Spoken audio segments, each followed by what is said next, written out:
How's it going, everyone, and welcome to another Counterside video. Been a while since you heard that, hasn't it?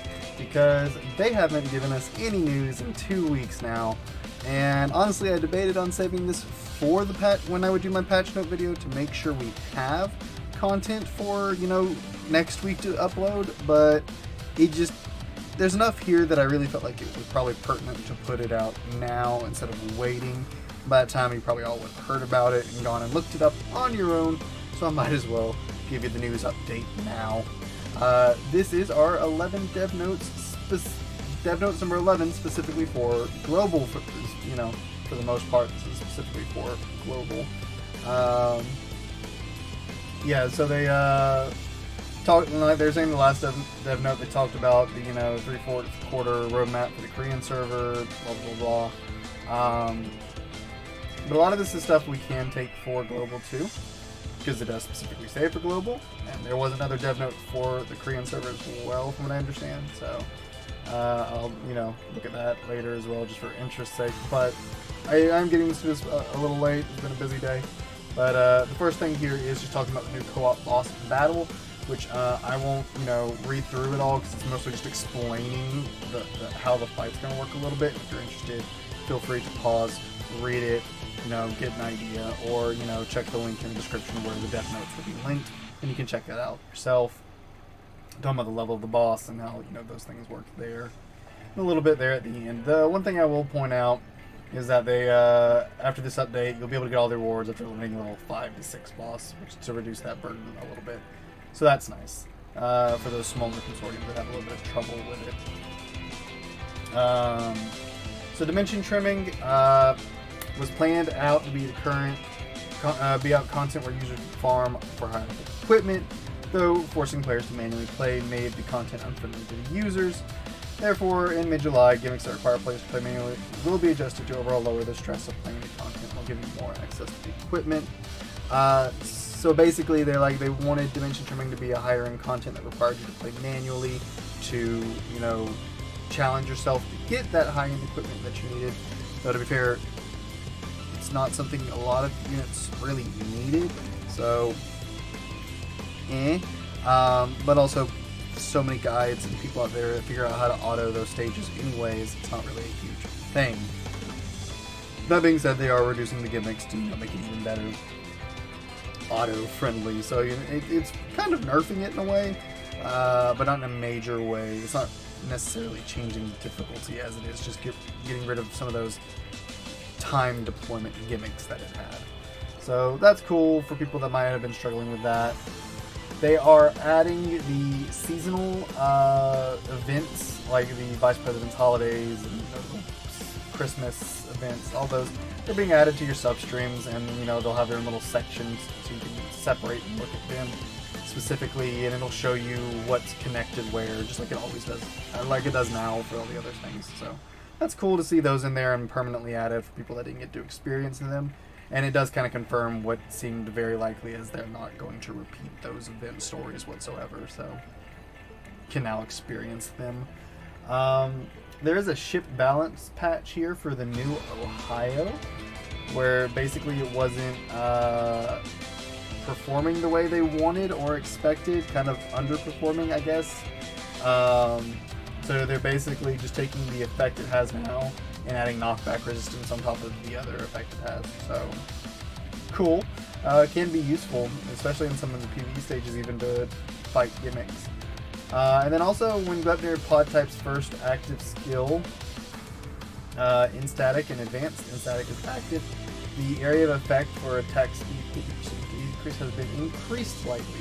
This affects static bosses, which will give a competitive edge to the ship in the PvE content, basically making pod type a little bit more usable in PvE is the goal with that one, but that's a smaller change as well. There's a big PvP section here talking about the new Gauntlet season, talking about how if you ended up with more than one of the special skins, so you got to that tier of PvP twice, you get this really nice frame. Honestly, that's a super nice frame, and it makes me wish that I had actually gone in for that skin, but I didn't, so oh well. What can you do? There's some other information there which you can come check out on your own if it interests you, talking about, you know, how they're adjusting some of the leaves and whatnot. So that's that. But speaking of the skins, the next skin is for Amy Firstwing, which I think we all already knew, but here we finally get to see it. And let me tell you all, I might actually have to PvP. I like the skin a lot. I like it a lot more than her default skin. So yeah, I'm probably gonna have to PvP so I can get this skin for her. It's pretty good. It's pretty good. And there's one other thing here that I guess I should point out. During the Sincere season, so the next season, SSR ship's max damage taken limit now also includes crit damage resist as well, and that'll be applied at the June 20th patch, so this week's patch. But it may be changed until we get their additional notice. We'll see. We're gonna wait and see how it plays, I guess. But yeah, this is a really nice skin, so you can bet I'll be playing for that as well. Just gotta get a Diamond 5. I can totally do it. New substream episode, Ethereal Moon Splitter. Another Nanahara episode, the Sun Calling Tracks. Ethereal Moon Splitter will be updated on July 5th. So not this week, but next week's patch. The episode will feature Orochi Nagi Nanahara Chifuyu and Full Moon Nanahara Chinatsu, depicting the danger that draws near the Nanahara family. So, awakened Chifuyu and rearmed Chinatsu are coming not this week, but next week. So, very excited about that. This does mean they are switching the awakened orders, because Regina was supposed to be next, but we're getting Chifuyu next with Chinatsu. An amazing rearm, very good rearm. I don't have the materials for this rearm. I don't know what the heck I'm supposed to do. And she's an incredible rearm, and then a really good awakened unit as well. Nothing meta defining or anything like that, but still really good. So very excited to see that next week. You can expect a summoning video for Chifuyu as well. Hopefully, I just recorded and uploaded instead of doing a compilation again, but summons go so fast and they're so sporadic, you know, I don't know what I want to do about that. But we do know she's our July Awaken unit, and we know that she's only roughly a week and a half away. So that's really exciting to see. I know she's one a lot of people are excited for, as well as the rearm Chinatsu. Very exciting. And we do know, because of a little further down, that they did just switch her and Regina, because Regina will be our August Awakened unit, but we'll get to that a little further in.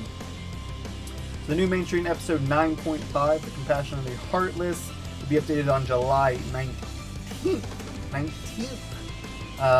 Please look forward to the episode, as it will feature Sysop, Leviathanus, and other characters. And Levia will be featured on the Counterpass on July 26th. It's not this upcoming Counterpass that changes over this week, but the following Counterpass will be Levia. So, good to know. As well as, we'll get to see 9.5 and Sysop. Sysop is a very interesting character, and one we don't have a whole lot on, outside of some sub-streams right now. Making his appearance in the main story is really good. He is one of our antagonistic factions, essentially. Leader's one of our antagonistic factions, essentially. And kind of, sort of, spoilers. Skip ahead like 15 seconds if you don't want to be spoiled. Kind of, sort of, Sigma's brother. And then, yeah, so July 19th, so we're looking at not to be the third week in July's patch. So 2 weeks after Chifuyu and Chinatsu. So, some other quality of life improvements is after this week's patch, you'll be able to select any equipment and see where to acquire the same pieces, which is really nice.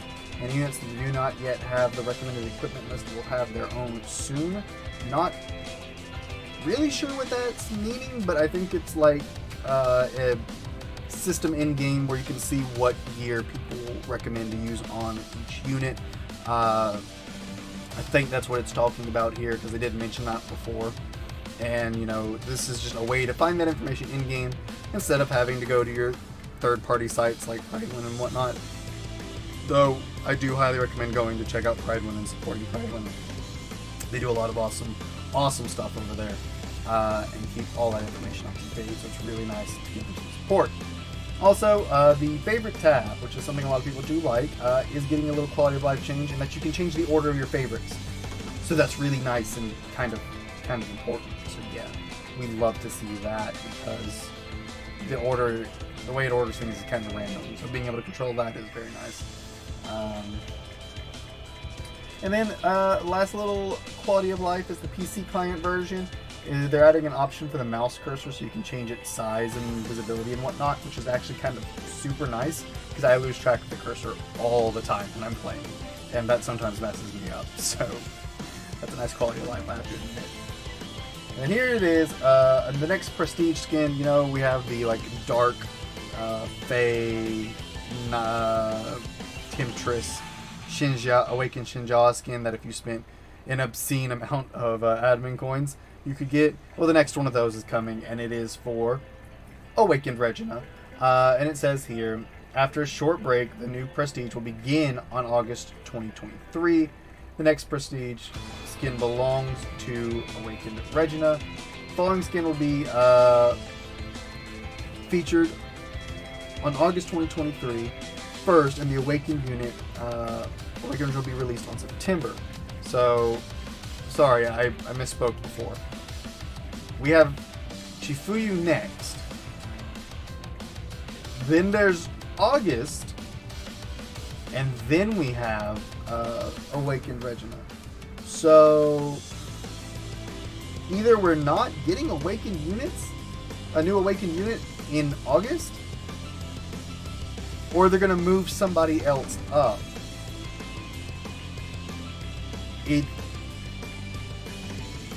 If they move somebody else up, it's either Ludmilla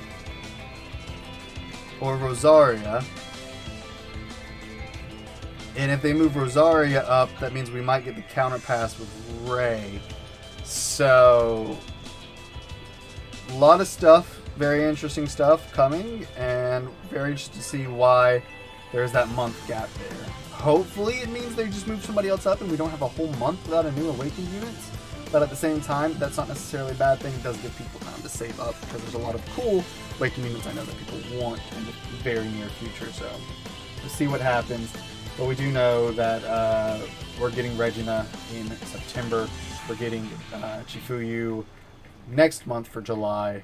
And yeah, there you have it. Those are our Awakened units. So we just got to see what happens in August. And then one last thing. At the very bottom, a preparation for the half anniversary in August 2023 is currently underway. More detailed information will be announced separately. So the Origin half anniversary is set for August. Maybe that's why they're not doing a new Awakened unit that month, because they have something else planned. We'll see what they do, what happens. If it's an anniversary event, maybe we'll get an Awakened selector. That would be cool. This would be the big type event where they would normally give one of those, I guess.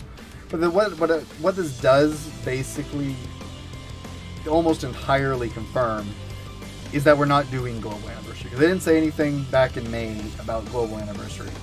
And then now they're saying something about the Origin half anniversary. So, yes, JP does not celebrate their anniversary. Global will no longer celebrate their anniversary.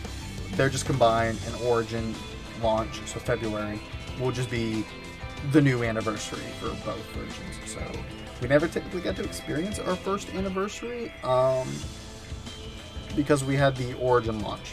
So that was kind of our first anniversary, just a few months early. But now we have our half anniversary for Origin launch coming up in August. So that'll be pretty cool to see. Hopefully they have a lot of nice things there. A lot of quartz, definitely still low and hurting on that. A lot of black tickets, because there's a lot of cool Awakened units to come. And yeah, a lot of good things to come, and it's just exciting to finally see some kind of news after 2 very barren weeks of news. So very excited about that, and very happy to be able to record this and get this news out to you all.